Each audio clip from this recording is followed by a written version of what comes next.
everyone, and welcome back to my channel. Today I'm going to be sharing some DIY IKEA hacks with you all because these are my favourite videos to make, and I do feel like it's been a really long time since I've made some IKEA hacks. If you haven't seen any of my previous videos, I do have a playlist linked down below, so don't forget to check that out. And they're all based upon things that you can find in the marketplace section of IKEA, not like super big furniture, but just small craft projects that are very easy to make. And I hope you guys enjoy them because I know IKEA is kind of somewhat worldwide, so most people can find an IKEA nearby. If you can't find an IKEA nearby, surely some of these DIYs will be adaptable to other things that you might have already lying around your house. Anyway, without further ado, let's jump straight into the video. The first thing I want to show you guys how to make is this tassel wall decor piece. These seem to be so on trend recently, and I wanted to combine two of these trends together, so I decided to add the tassels and have this kind of wicker wall hanging effect. I won't try and pronounce this name because I will not do it any justice, but this is what it is. And then you'll also need some wool, and I just kind of eyeballed the length that I wanted. It was about 20 centimeters or so I doubled that length up and made it about 40 to 45 centimeters, and I did about 4 strands of this continuously and then folded those in half so you have a little loop at the top. Once you've made that, you can pull the loop through one of the braids of wicker and then pull that tassel through the loop, pull it tight, and then you have your first tassel. Continue on and create as many as you like. You can make them with thick wool, thin wool, you can make them with lots of strands or few strands, but just keep going until you fill it as you would like.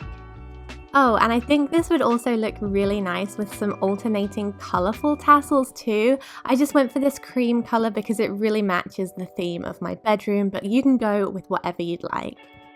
Once you're happy with the amount of tassels that you have hanging from the bottom, you can use your scissors and cut a straight line across to make them as even as possible. Now I'm going to go ahead and add a round craft mirror, but it didn't sit perfectly in the center because this mat is a little bit wonky, so I decided to add it close to the top, and then I used some hot glue to put it in place. I love the positioning of it. It looks like something that I saw on Urban Outfitters recently. It creates this kind of crescent moon shape underneath, and I just thought it looked a little bit different. So use your glue and place it down and let it dry, and then you can go ahead and hang it up on your wall. And there you have it, a brand new mirror that really reflects this very natural wood looking trend that's going around a lot recently. Next up, I want to show you guys how to create this very simple looking wooden jewellery box, which you don't actually have to use to store jewellery in, of course, but it's just a nice little wooden box that you can sit on your desktop or somewhere in your bedroom. For this, you'll need 2 of these mini frames. They're similar to the Reba ones, but they're just smaller. You can't find them online, so you have to find them in store. This is what they look like. And then just go ahead and pop out all of the contents of the middle.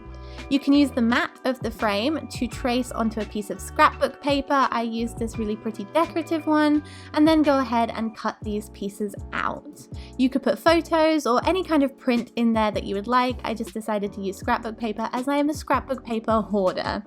When you're finished, replace the contents of the frame, put them all back in place, and then you're going to need to take 2 of these small hinges, which you can get for very cheap in any home improvement store. Now I'm going to use glue to fix these in place because, not going to lie, our power drill doesn't work anymore, but also I know a lot of you don't have access to tools like this, so I did use hot glue, but in hindsight I think I would much prefer having done this in super glue because hot glue is slightly fragile. So if you do this, I would recommend super gluing it and then just leaving it to dry for the appropriate amount of time. Anyway, learn from my mistakes, but this is what the box looks like, and it works really well. The hinges do a good job, and what I love most about this is that when you get bored of the pictures inside, you can really easily change them out with no problems at all. Plus, these frames come in a variety of different colors too.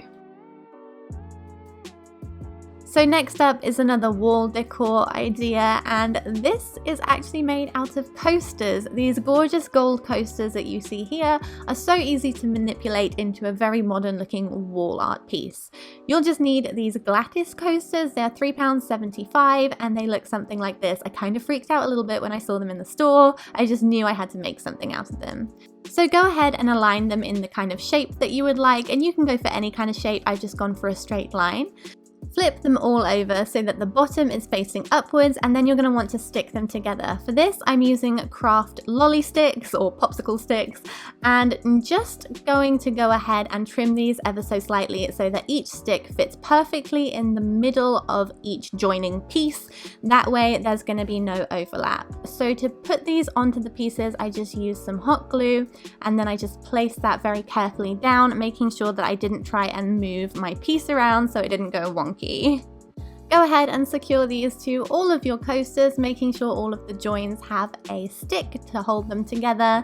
And when you're done, you can go ahead and add them to the wall using either command strips or some kind of tack so that they're not going to fall off, nor are they going to damage the wall. This is what mine looks like, and I really love how it turned out. I love having it above my desk. Okay, so here's a very, very simple hack to update a very plain lampshade that you might have lying around. I've had this one for a while, and you're going to need one of these £1 placemats. This is the one I chose. This is one of the designs they have at the moment, but they always seem to have different variations of this. And this is the lampshade I had lying around. It's got a very thin base to it. So using a ruler, I measured up to the area where the light bulb fixture starts, and I marked that on my placemat, and then I drew a line and cut it out very carefully to make sure that the line was straight. Then I wrapped this around the base of my lamp to make sure that it was going to fit, and I kind of guessed about the size that I wanted it to be. I also rolled it a few times to make sure that the plastic wasn't completely straight, so it was very easy to manipulate.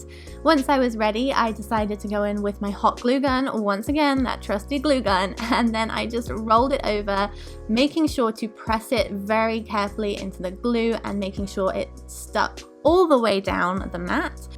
I then continued adding more glue to make sure that it was very secure and that it wasn't going to come apart at all. And then the last line of glue, I made sure that this stuck really, really well to the placemat.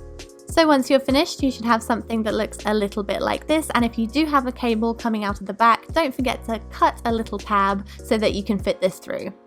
And there you go, that's all there is to it. Such a simple hack, and it really can update a lampshade, plus you can take it off when you're bored of it. Be sure to use an LED light bulb or something that doesn't emit heat, that way the plastic won't melt and it won't be a fire hazard. So that is everything for today's video. I really hope you guys enjoyed it. If you haven't already, don't forget to subscribe, then you can be informed of all of my future videos and more DIY IKEA hacks, because I've got a few things that now I kind of want to DIY. I have lots of leftovers, so don't forget to hit that subscribe button. And if you want to check out the previous IKEA hacks, there is a playlist linked down below. Anyway, thank you guys so much for watching. Have a great week, and I'll see you in my next one. Bye.